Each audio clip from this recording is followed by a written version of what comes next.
Politically. BJP के सांसद नवीन जिंदल मेरे साथ है। जिंदल साहब, बजट में इनकम टैक्स एग्जम्पशन भी हुआ, किसानों के लिए भी बहुत कुछ है। आप हरियाणा से आते हैं जी।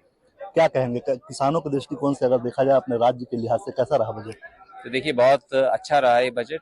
और जैसे आपने ठीक कहा कि जो इकोनॉमी के 4 जो मुख्य इंजन हैं, उनमें से एक जो है एक हमारे किसान है, हमारे देश के अन्नदाता है, एग्रीकल्चर है। तो इसलिए पूरा का पूरा फोकस जो है वित्त मंत्री जी का खेती के ऊपर था कि किस तरह से किसानों को जो भी, चाहे डीएपी है, चाहे यूरिया है, उसकी देश के अंदर कोई कमी ना आए, उसके अंदर जो भी किसानों को जो लोन चाहिए वो मिले, प्रोडक्टिविटी कैसे बढ़ाई जाएगी उसके ऊपर पूरा ध्यान दिया गया है।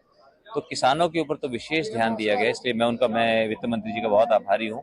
इसके अलावा मिडिल क्लास के ऊपर जिस तरह के टैक्स ब्रेक दिए गए हैं, तो टैक्स की जो पहले 7 लाख रुपए पे टैक्स लगता था, अब 12 लाख के ऊपर टैक्स लगेगा।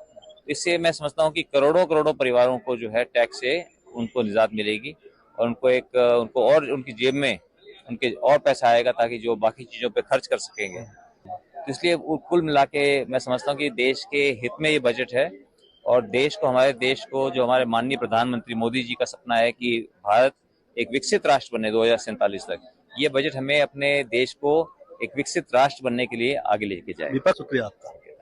कुमार गौरव, न्यूज़ 24।